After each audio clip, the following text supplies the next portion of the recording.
Hello students, स्वागत है आपका अपने YouTube channel NT net visual art classes में।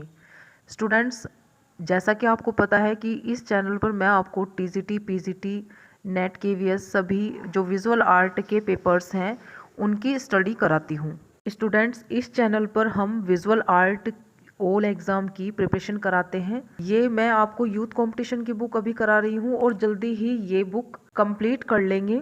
इसके बाद अगर आप लोग चाहते हैं कि मैं आपको एनसीईआरटी की बुक कराऊँ 11th और 12th की हिंदी मीडियम में, तो आप मुझे कमेंट कर सकते हैं, क्योंकि स्टूडेंट्स ज़्यादा से ज़्यादा जो क्वेश्चन आते हैं वो एनसीईआरटी की बुक से भी हमें देखने को मिलते हैं, जैसे टीजीटी, पीजीटी और यहाँ पर चित्र भी देखने को मिलते हैं एनसीईआरटी से। तो अगर आप चाहते हैं कि मैं आपको एनसीईआरटी की थ्योरिकल बुक रीड कराऊं इस चैनल के माध्यम से, तो आप मुझे ज़्यादा से ज़्यादा कमेंट करें। ज़्यादा से ज़्यादा कमेंट होंगे तो मैं फिर जल्दी ही इसकी एक अलग प्लेलिस्ट बनाकर आप लोगों के लिए तैयार कर दूंगी, जो एनसीईआरटी की बुक है। और स्टूडेंट, अगर आप चैनल पर पहली बार विजिट कर रहे हैं, पहली बार आप आज इस चैनल पर आए हैं और चैनल सब्सक्राइब अभी तक आपने नहीं किया है, तो चैनल को सब्सक्राइब भी ज़रूर कर ले, जिससे आपको आने वाले टाइम में मेरी सारी वीडियोस के नोटिफिकेशन भी मिलते रहें। और जो भी आपको, जैसे आपको किसी भी टॉपिक का वीडियो या क्लास चाहिए तो आप मुझे कमेंट कर सकते हैं। तो आज हम समकालीन भारतीय कलाकार के बारे में पढ़ रहे हैं। इसकी एक वीडियो मैंने ऑलरेडी डाली हुई है, अगर आपने नहीं देखी है तो आप जाकर उसको भी देख सकते हैं। तो नेक्स्ट जो हमारा आर्टिस्ट है आज का, उससे स्टार्ट करते हैं। आज हमारे कलाकार हैं कृपाल सिंह शेखावत। इससे आगे के जितने भी आर्टिस्ट हैं वो आज मैं आपको इस वीडियो में सभी कवर करा दूंगी, जिससे हमारे सारे जो आर्टिस्ट हैं वो आज कंप्लीट हो जाएंगे। जो बाकी के आर्टिस्ट रहेंगे, जैसे आधुनिक जो भारतीय कलाकार हैं वो और मूर्तिकार, वो सभी मैं अगली आने वाली वीडियोस में लेके आऊँगी। तो अगर आप चैनल पर नहीं हैं तो चैनल को सब्सक्राइब जरूर कीजिएगा। तो चलिए स्टार्ट करते हैं आज के आर्टिस्ट से, कृपाल सिंह शेखावत, जिनका जन्म हुआ है 1922 और इनकी मृत्यु 2008 में हो गई थी। पहले पॉइंट से देखते हैं। कृपाल सिंह शेखावत का जन्म सन 1922 ईस्वी में मऊ गांव के श्री माधोपुर तहसील है राजस्थान में हुआ था। तहसील राजस्थान में इनका जन्म हुआ था, मऊ गांव में। नेक्स्ट देखते हैं। इन्होंने कला की प्रारंभिक शिक्षा स्वर्गीय भूर सिंह शेखावत, जो एक आर्टिस्ट हैं, भूर सिंह शेखावत से ली थी। ये इनके कला गुरु हैं। शांति निकेतन से विनोद बिहारी मुखर्जी और नंदलाल बोस, जो प्रसिद्ध भारतीय चित्रकार हैं, के सानिध्य में 1947 ईस्वी में चित्रकला से इन्होंने डिप्लोमा प्राप्त किया था। अगला पॉइंट देखते हैं। कृपाल सिंह शेखावत की कला शैली में अजंता, राजस्थानी, ईरानी, मालवा व जैन, पहाड़ी, बंगाल, इंडोनेशिया व जापान आदि कलाओं के तत्व व तकनीक का प्रभाव व सम्मिश्रण रहा है। यानी कि इन सभी कला शैलियों का इनके चित्रों पर प्रभाव देखा गया है। नेक्स्ट देखते हैं। कृपाल सिंह ने हाथी दांत व सिल्क पर वॉश व जल रंगों से कार्य किया, परंतु इनका प्रिय माध्यम जो रहा है वो कागज पर टेम्परा पद्धति ही रही है। इनके प्रिय विषय जो हैं वो है रामायण, कृष्ण यशोदा, राधा कृष्ण, बाबूजी का फड़, बारहमासा, राग रागनी आदि जो है वो कृपाल सिंह शेखावत के जो है विषय, जो चित्रों के विषय हैं वो रहे हैं। नेक्स्ट देखते हैं। कृपाल सिंह शेखावत जी ने लघु चित्रण के साथ भित्ति चित्र भी निर्मित किए। इन्होंने केंद्रीय ललित कला अकादमी के लिए राजा मानसिंह की छतरी, बैराट, आमेर व बाघ गुफाओं के भित्ति चित्रों की अनुकृतियां भी बनाई थी। ब्लू पोट्री के नीले पात्रों में प्रयुक्त रंगों के नवीन प्रयोगों से इनकी कला अंतर्राष्ट्रीय स्तर पर पहचानी जाने लगी। जो ब्लू पोट्री है वो नीले पात्रों यानी कि नीले बर्तनों में प्रयुक्त रंगों के नए प्रयोगों से इनकी कला जो है वो अंतर्राष्ट्रीय, इंटरनेशनल लेवल पर भी प्रसिद्धि प्राप्त हुई। नेक्स्ट देखते हैं। टोक्यो से कोलकाता तक की लंबी समुद्री यात्रा के दौरान टोक्यो से कोलकाता तक की लंबी समुद्री यात्रा के दौरान समुद्र लाइट हाउसों, नाव, तटों और बंदरगाहों पर खड़े व समुद्र में आते जाते जहाज़ों के लगभग 40 स्याही रेखांकन इन्होंने बनाए हैं। काफ़ी इम्पोर्टेंट ये पॉइंट हो जाएगा। कृपाल सिंह शेखावत ने बुद्ध के जीवन पर अनेक कृतियां बनाई हैं। कृपाल सिंह शेखावत ने महात्मा बुद्ध के जीवन पर अनेक चित्राकृतियां बनाई हैं। नेक्स्ट देखते हैं, जयपुर रेलवे स्टेशन पर गणगौर मेले का चित्रण। जयपुर रेलवे स्टेशन पर गणगौर मेले का चित्रण दिल्ली के 5 सितारा होटल ओबेरॉय कॉन्टिनेंटल में रासमंडल का भित्ति चित्र जो है वो काफ़ी प्रसिद्ध रहा है इनका। अगला पॉइंट देखते हैं, कृपाल सिंह शेखावत ने तुंगवान गुफा के 18 चित्रों की प्रतिलिपियां भी बनाई थी। 1967 ईस्वी में हस्तशिल्प यानी कि ब्लो पोटरी के क्षेत्र में किए गए उत्कृष्ट कार्य के लिए इनको राष्ट्रपति पुरस्कार से सम्मानित किया गया। नेक्स्ट देखिए, 1974 ईस्वी में कृपाल सिंह शेखावत को वर्ल्ड क्राफ्ट्स काउंसिल न्यूयॉर्क ने विश्व के 10 सबसे अधिक प्रतिष्ठित शिल्पियों में रखा और टोरंटो से सम्मानित किया। नेक्स्ट देखते हैं, 1974 ईस्वी में ही भारत सरकार ने इनको पद्मश्री से सम्मानित किया था। कृपाल सिंह शेखावत ने अपनी निजी शैली के रूप में विकसित कर हस्तशिल्प के क्षेत्र में राष्ट्र के एकमात्र ब्लू पोट्री चित्रकार होने का भी गौरव प्राप्त किया। कृपाल सिंह शेखावत को राजस्थान की धरती का चितेरा कहकर भी पुकारा जाता है। राजस्थान की धरती का चितेरा कहकर किसे पुकारा जाता है? कृपाल सिंह शेखावत को। नेक्स्ट देखते हैं, सवाई राम सिंह शिल्पकला मंदिर जयपुर से संबंधित रहते हुए इन्होंने नीली पोटरी को पुनः जागृत करने का प्रयत्न किया। कृपाल सिंह शेखावत के प्रमुख चित्र देख लेते हैं, मैरिज ऑफ बाबूजी राठौर, वासक सज्जा नायिका, डेफोडिल्स, प्रतीक्षारत Krishna, Babuji Rathore on horse back, Meera का जन्म, रतन राणा, ठाकुर कुशल सिंह, कालकी फ्लाइंग विद बाबूजी राठौर, गोगाजी चौहान, हड़बूजी, सांखला, महाजी, मांगलिया, पचवीर आदि जो हैं इनके प्रमुख और प्रसिद्ध चित्र रहे हैं। नेक्स्ट देखते हैं पॉइंट, बाबूजी राठौर का विवाह नामक चित्र में मुगल विन्यास, राजपूत रंग नियोजन और गठन कौशल में जापान की यातो कलम का प्रभाव है।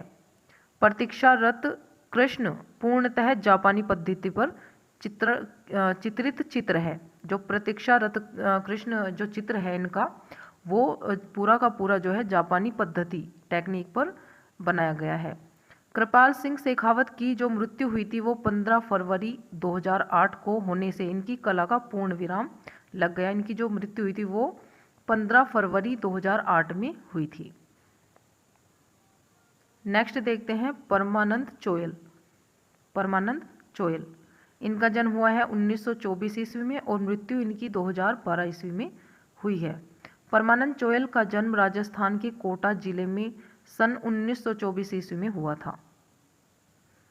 परमानंद चोयल प्राथमिक शिक्षा करने के बाद कोटा महाराज के प्रयास से Maharaja school of arts and crafts Jaipur में इनकी रुचि के अनुसार कला शिक्षा के लिए इन्हें वहां पर भेजा गया।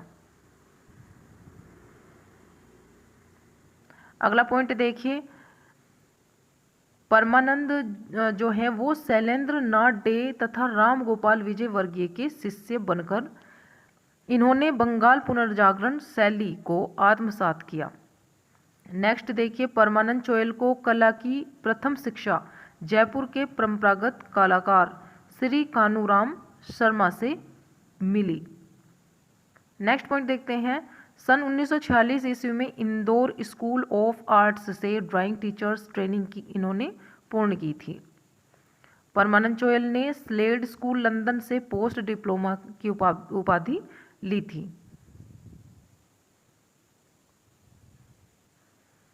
नेक्स्ट देखिए, परमानंद चोयल ने उदयपुर विश्वविद्यालय में कला अध्यापन किया और बाद में वहां के कला विभाग के प्रमुख भी बने। परमानंद चोयल ने अपने चित्रों के माध्यम से सामाजिक उत्पीड़न के मध्य जीवन संघर्ष के साक्ष्य उपस्थित किए, यानी कि इन्होंने अपने चित्रों के जो विषय हैं उसमें सामाजिक उत्पीड़न का भी जो है माध्यम दिया है, या सामाजिक उत्पीड़न पर इन्होंने चित्रण कार्य किया है। नेक्स्ट देखते हैं, चोयल के चित्रों पर फ्रांसीसी कलाकार वान गो का प्रभाव स्पष्ट रूप से दिखाई देता है। जो परमानंद चोयल हैं उनके चित्रों पर फ्रांसीसी कलाकार रहे हैं वान गो, उनके चित्रों का प्रभाव दिखाई देता है। नेक्स्ट देखते हैं, 1956 से 1960 ईस्वी के बीच चोयल ने भैंसों का गहरा अध्ययन किया और भैंसों को लेकर अनेक चित्र अथवा रेखा चित्र इन्होंने निर्मित किए। परमानंद चोयल को भैंसों का चित्रकार भी कहा जाता है। अगला पॉइंट देखते हैं, भैंसों पर बनाई गई श्रृंखला जो है इनकी 1960 ईस्वी में परमानंद चोयल को राज्य ललित कला अकादमी द्वारा पुरस्कार से सम्मानित किया गया। सन 1963 ईस्वी में रेंस इन लंदन नामक कृति पर इनको पुरस्कार मिला। सन 1982 ईस्वी में ओरेगन की एक फिल्म कंपनी ने परमानंद चोयल को बेफेलो नामक चित्रों की एक वृत्ति चित्र तैयार करने के लिए कार्य दिया, यानी कि जो 1982 ईस्वी में ओरेगन नामक एक फिल्म कंपनी ने उनके फिल्म के लिए, जो बेफेलो नामक फिल्म थी उसके लिए इन्होंने चित्रवृत्ति तैयार की। नेक्स्ट देखते हैं, परमानंद चोयल एक लेखक तथा नाटककार के रूप में प्रसिद्ध हुए। अगला पॉइंट देखते हैं, परमानंद चोयल द्वारा लिखे एवं निर्देशित कलात्मक नाटकों में चलते फिरते बुद्ध नाटक बहुत चर्चित रहे। ये इनके नाटक का नाम है चलते फिरते बुद्ध, जो काफी प्रसिद्ध रहा। नेक्स्ट देखिए, परमानंद चोयल ने प्राकृतिक दृश्यों, पौराणिक एवं ऐतिहासिक विषयों का चित्रण भी किया। परमानंद चोयल की कला में मूर्त व अमूर्त दोनों कला रूपों का समन्वय हमें देखने को मिलता है। अब यहाँ पर परमानंद चोयल के जो प्रमुख चित्र हैं उनको देख लेते हैं। इनके प्रमुख चित्र हैं आग, लंदन की शाम, अराउंड हाउस, वुमेन, भैंसे, खिड़कियाँ, उदयपुर, धरती की मिट्टी, दरारों से सरकती हवेलियाँ, धुंध भरा आकाश, थके पथराए चेहरे, टूटती दीवारें, जर्जरित झोपड़ियाँ, जीर्ण शीर्ष दरवाजे, छतरियाँ, मेहराब, कोहरे और डिजोल्विंग लाइफ, उदयपुर बोध श्रृंखला आदि जो है इनके प्रमुख चित्र रहे हैं। नेक्स्ट देखते हैं तैयब मेहता। तैयब मेहता कलाकार जिनका जन्म 1925 में हुआ और इनकी मृत्यु 2009 में हो गई थी। तैयब मेहता का जन्म सन 1925 ईस्वी कपाड़वंज जिला खेड़ा गुजरात में हुआ था। तैयब मेहता ने sir J school of arts Mumbai से कला डिप्लोमा प्राप्त किया। तैयब मेहता का सर्वाधिक समय मुंबई में बीता और इनको मुंबई के अग्रणी कलाकारों में गिना जाता है।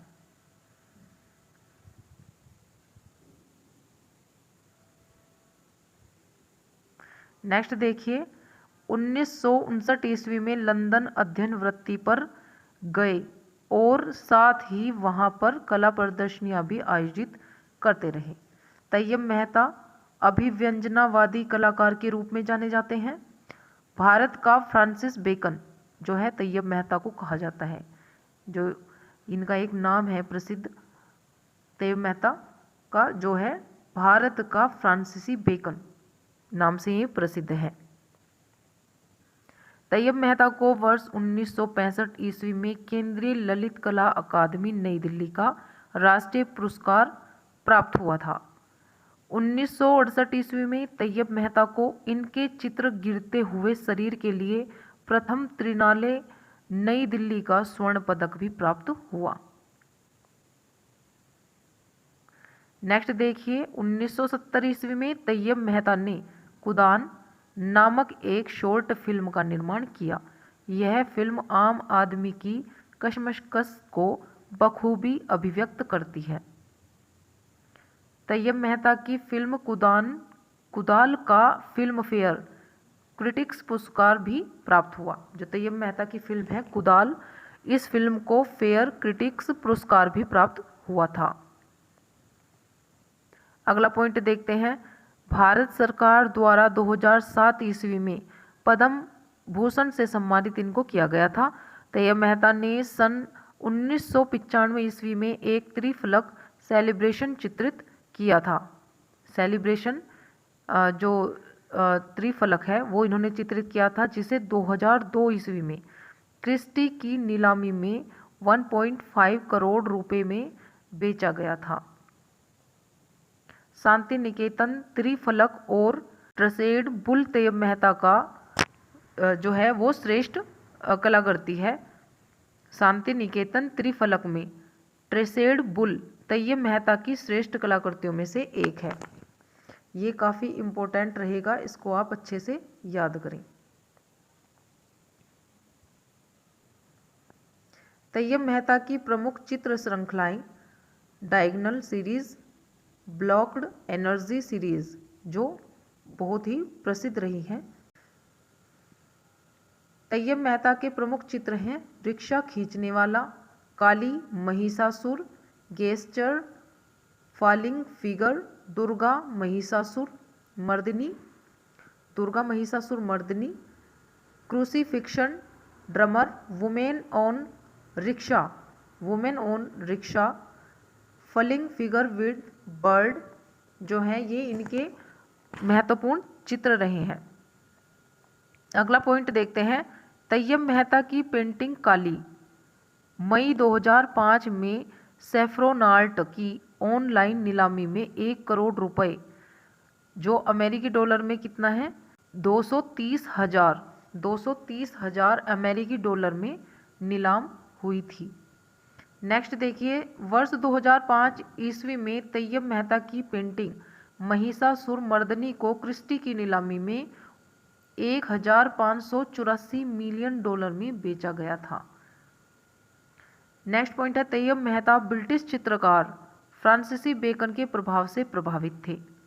तैयब मेहता की पेंटिंग गेस्चर को ओशियान की नीलामी में रंजित मलकानी द्वारा 3.1 करोड़ की बोली लगाकर खरीदा गया। भी कभी कभी पूछ लिया जाता है कि तैयब मेहता की कौन सी पेंटिंग कितने में बिकी, यानी कि किसी भी पेंटिंग का नाम दे देंगे, गेस्चर जो इनकी पेंटिंग थी उसका नाम दे दिया कि कितने करोड़, कितने मतलब रुपयों में ये पेंटिंग बिकी या नीलाम हुई, तो उसके बारे में भी आप अच्छे से पढ़ लें।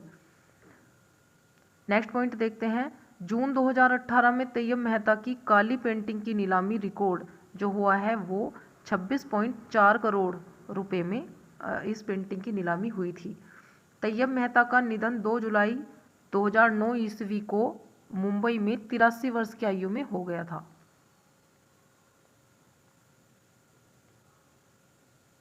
नेक्स्ट देखते हैं, एन कृष्णा रेड्डी 1925 इनका जन्म है और 2018 में इनकी मृत्यु हुई थी। एन कृष्णा रेड्डी का पूरा नाम नंदानूर कृष्णा रेड्डी था। एन कृष्णा रेड्डी का पूरा नाम नंदानूर कृष्णा रेड्डी था। एन कृष्णा रेड्डी का जन्म 15 जुलाई 1925 ईस्वी में दक्षिण भारत के आंध्र प्रदेश में हुआ था।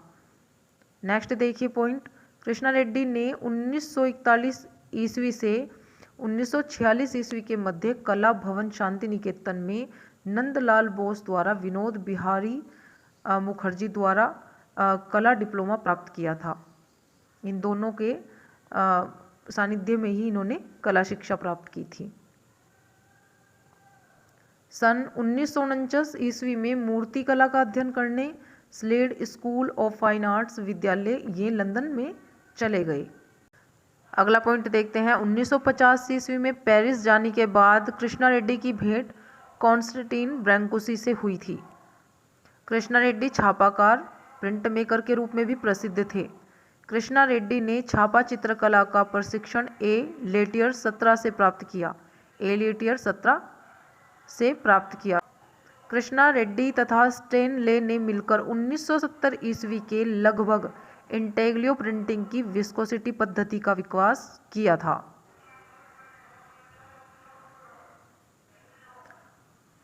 नेक्स्ट पॉइंट देखिए। कृष्णा रेड्डी ने प्रिंट मेकिंग में जस्ते यानी कि जिंक और तांबे कॉपर की पतली प्लेट का प्रयोग किया था।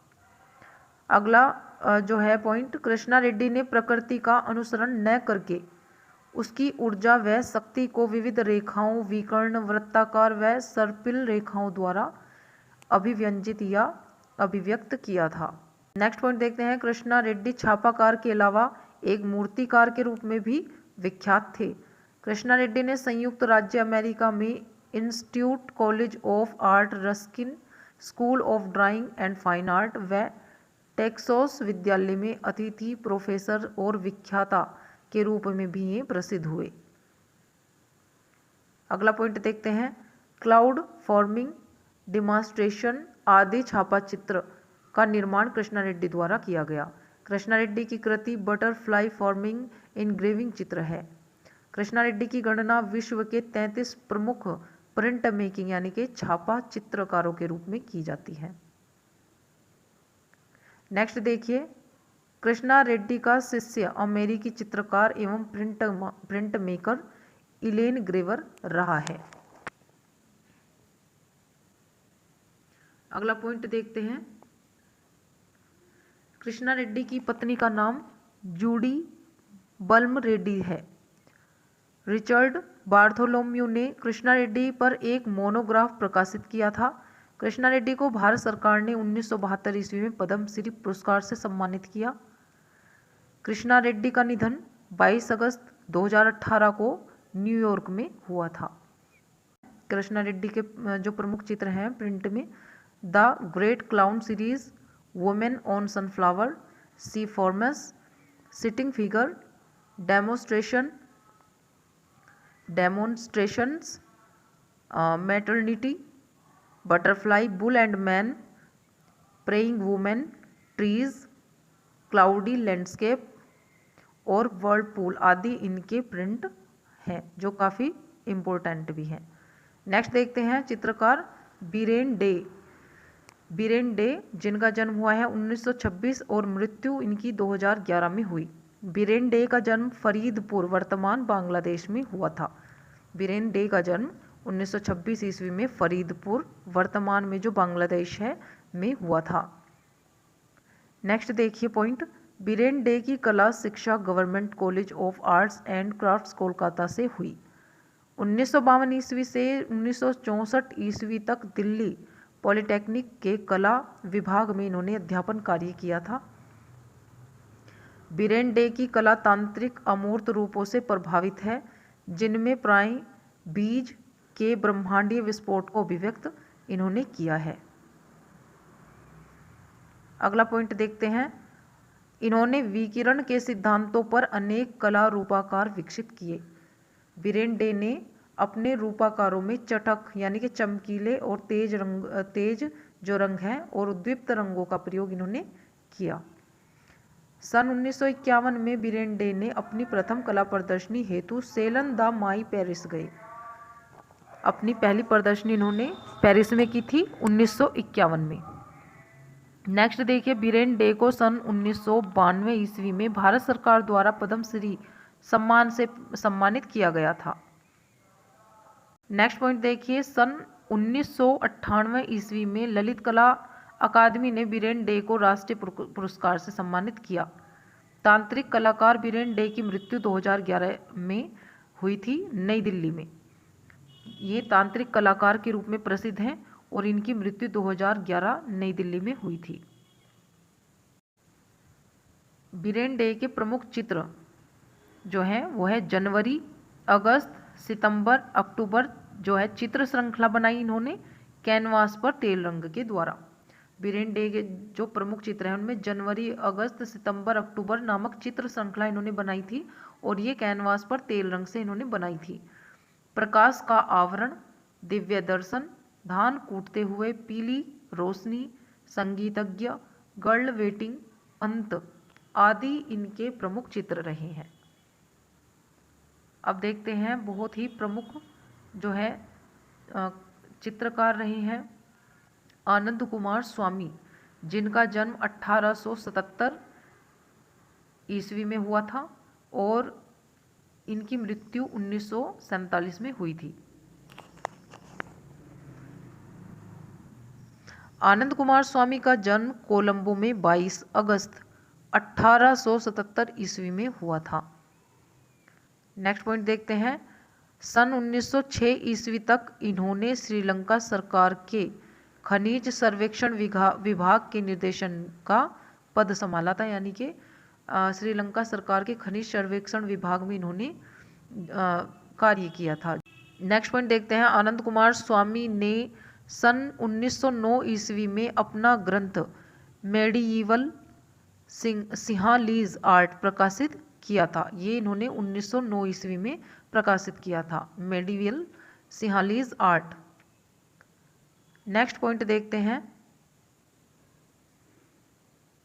आनंद कुमार ने सिलोन नेशनल रिव्यू का संपादन किया तथा इन्होंने सिलोन विश्वविद्यालय के निर्माताओं में प्रसिद्धि हासिल की, या जो सिलोन विश्वविद्यालय के निर्माता थे उनमें से ये एक थे। आनंद कुमार स्वामी की रचना शिव नृत्य द डांस ऑफ शिवा विश्व साहित्य की अनमोल धरोहर है। सन 1917 ईस्वी में इन्होंने बोस्टन के ललित कला संग्रहालय में भारतीय, फारसी और मुस्लिम कला के अनुसंधानकर्ता के रूप में नियुक्ति प्राप्त की एवं बोस्टन संग्रहालय के ये अध्यक्ष बने। बहुत ही इम्पोर्टेंट जो आर्टिस्ट हैं ये, आप इनको अच्छे से याद कर लीजिएगा और हो सके तो अपने नोट्स इनके बनाना स्टार्ट करें और उनको अच्छे से पढ़ें।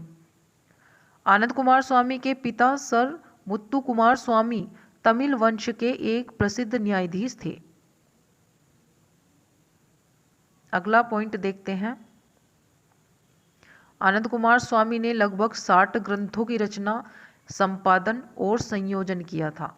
आनंद कुमार स्वामी ने कितने ग्रंथों की रचना की थी? 60 ग्रंथों की रचना, संपादन और संयोजन किया था। काफ़ी इम्पोर्टेंट ये टॉपिक रहेगा। आनंद कुमार स्वामी की प्रमुख पुस्तकें जो हैं the Hindu view of art, the transformation of nature in art, introduction to Indian art, arts and crafts in India and Ceylon जो 1913 की है, Indian craftsman 1909, Indian branches, Rajasthani paintings, भारतीय और इंडोनेशियन कला का इतिहास, art and swadeshi, Hinduism and Buddhism, the Yakshas Rajput paintings आदि जो है इनकी प्रमुख और प्रसिद्ध पुस्तकें हैं। अच्छे से याद कीजिएगा, बहुत ही इम्पोर्टेंट है। आनंद कुमार स्वामी। डॉक्टर आनंद कुमार स्वामी की मृत्यु 9 सितंबर 1947 ईस्वी को हो गई थी। नेक्स्ट जो आर्टिस्ट हैं भूपेन खक्कर, इनका जन्म 1934 और मृत्यु 2003 ईस्वी में हुई। भूपेन खक्कर का जन्म 10 मार्च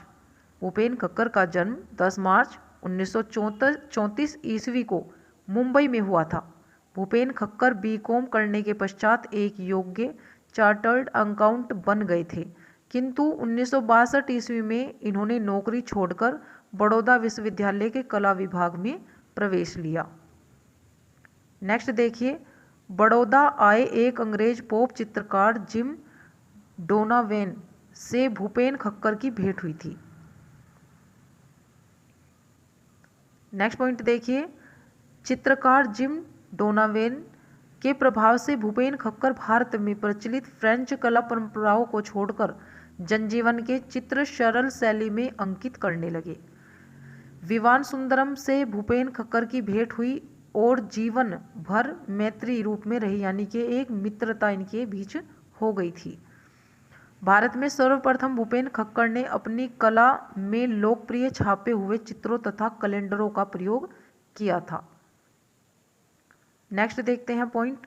1965 ईस्वी में भूपेन खक्कर ने मुंबई में अपनी पहली एकल प्रदर्शनी की थी। भूपेन खक्कर ने, इस तरीके से क्वेश्चन भी बन जाता है कि भूपेन खक्कर ने अपनी पहली एकल प्रदर्शनी कहाँ और किस सन में की। तो इन्होंने अपनी पहली एकल प्रदर्शनी जो की थी वो 1965 ईस्वी में मुंबई में की थी। नेक्स्ट देखिए पॉइंट। भूपेन खक्कर के चित्र दिल्ली के आधुनिक राष्ट्रीय संग्रहालय, न्यूयॉर्क के मॉडर्न आर्ट, सलमान रश्दी के संग्रह में संग्रहित है। भूपेन खक्कर को 1984 ईस्वी में भारत सरकार के द्वारा पद्मश्री से सम्मानित किया गया। भारत में आधुनिक पॉप कला के जनक भूपेन खक्कर को कहा जाता है। आधुनिक पॉप कला का जनक किसे कहा जाता है? भूपेन खक्कर को। नेक्स्ट पॉइंट देखिए। भूपेन खक्कर की तुलना ब्रिटिश कलाकार डेविड हॉकनी से की जाती है। भूपेन खक्कर की तुलना ब्रिटिश कलाकार डेविड हॉकनी से की जाती है। भूपेन खक्कर एक समलैंगिक कलाकार थे। भूपेन खक्कर एक समलैंगिक कलाकार थे तथा समलैंगिकता को अपनी कला का विषय इन्होंने बनाया। भूपेन खक्कर ने समलैंगिकता पर चित्रों की एक श्रृंखला की।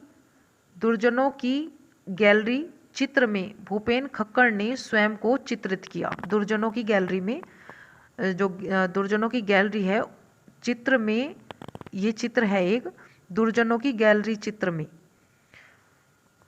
भूपेन खक्कर ने अपने आप को चित्रित किया था। कालिदास सम्मान से सम्मानित चित्रकार भूपेन खक्कर ने ट्रक पर एक चित्र श्रृंखला बनाई। नेक्स्ट पॉइंट देखते हैं। भूपेन खक्कर बड़ौदा जो ग्रुप है 1957 ईस्वी, इस ग्रुप के ये सदस्य भी थे। भूपेन खक्कर एक स्व प्रशिक्षित कलाकार थे। भूपेन खक्कर को 1986 ईस्वी में एशियाई परिषद की स्टारर फाउंडेशन फेलोशिप प्राप्त हुई। नेक्स्ट देखते हैं। 2000 ईस्वी में भूपेन खक्कर को एम्स्टर्डम के रॉयल पैलेस में प्रिंस क्लॉस अवार्ड से सम्मानित किया गया था। सन 2003 में भूपेन खक्कर की मृत्यु हो गई थी। भूपेन खक्कर के जो प्रमुख चित्र हैं उनके बारे में देखते हैं।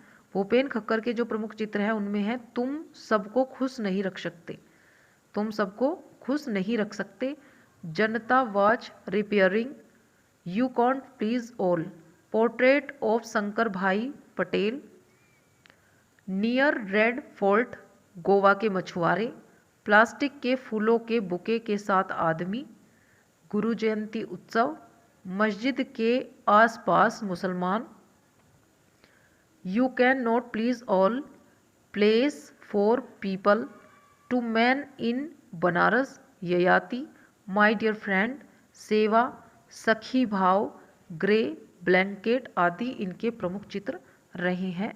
इनको आप अच्छे से याद कर लें। नेक्स्ट देखते हैं विकास भट्टाचार्य। विकास भट्टाचार्य का जन्म 1940 ईस्वी में हुआ और मृत्यु इनकी 2006 में हो गई थी। विकास भट्टाचार्य का जन्म सन 1940 ईस्वी कोलकाता में हुआ था। 1963 ईस्वी में विकास ने Indian college of art and draughtsman Kolkata से ललित कला में डिप्लोमा के साथ साथ स्नातक भी किया था। नेक्स्ट पॉइंट है। विकास भट्टाचार्य को तत्कालीन भारतीय कला में यथार्थवाद वापस लाने का श्रेय दिया जाता है। नेक्स्ट पॉइंट देखते हैं। विकास भट्टाचार्य के चित्र अति यथार्थवाद से प्रभावित थे। विकास भट्टाचार्य को सन 1971 ईस्वी में ललित कला अकादमी नई दिल्ली द्वारा राष्ट्रीय कला पुरस्कार प्राप्त हुआ था। अगला पॉइंट देखिए। सन 1988 ईस्वी में भारत सरकार द्वारा कला में महत्वपूर्ण योगदान हेतु विकास भट्टाचार्य को पद्मश्री सम्मान से सम्मानित किया गया था। 1988 ईस्वी भारत सरकार के द्वारा। नेक्स्ट देखिए। विकास भट्टाचार्य को 2003 ईस्वी में ललित कला अकादमी नई दिल्ली द्वारा कला रत्न फेलोशिप के लिए चुना गया। अगला पॉइंट देखते हैं। फोटोग्राफिक यथार्थवाद का प्रयोग विकास भट्टाचार्य ने अपने ट्यूबवेल का उद्घाटन नामक चित्र में किया। विकास भट्टाचार्य के गुड़िया नामक चित्र श्रृंखला में सिनेमा के समान नाटकीय कल्पनाओं का प्रयोग किया गया है।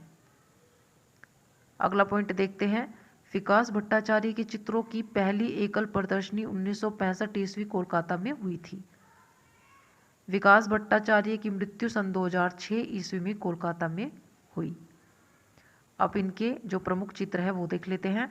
विकास भट्टाचार्य के प्रमुख चित्रों में onlooker, sea and morning, smiling, deity temple visit या visit, deity temple visit, the visitors, evening class, night word, the fair, Sabari morning, विसर्जन, स्कूल चिल्ड्रन, मेला sea with a newspaper, father and son, in unknown, bride mother, child and wells. Doll series जो कि बहुत ही important है इनकी, doll series, roof top series, Durga series जो है आदि सभी इनकी बहुत ही प्रमुख चित्र श्रृंखलाएं और इनके चित्र हैं। तो स्टूडेंट्स आज क्लास में बस इतने ही आर्टिस्ट को हम पढ़ेंगे। इसकी अगले जो जितने भी कलाकार हमारे रह गए हैं उनको मैं नेक्स्ट वीडियो में लेकर आऊँगी। आई होप आपको वीडियो काफ़ी हेल्पफुल लगी होगी और आपके लिए काफ़ी मददगार होगी आपके पेपर के लिए। आशा करती हूँ आपको वीडियो अच्छी लगी होगी, मेरा प्रयास अच्छा लगा होगा। और अगर आपने चैनल अभी तक सब्सक्राइब नहीं किया है तो चैनल को सब्सक्राइब जरूर कर लें, बेल आइकन का नोटिफिकेशन भी ऑन कर लें, वीडियो को लाइक करें और अपने कमेंट भी जरूर करें। Thank you.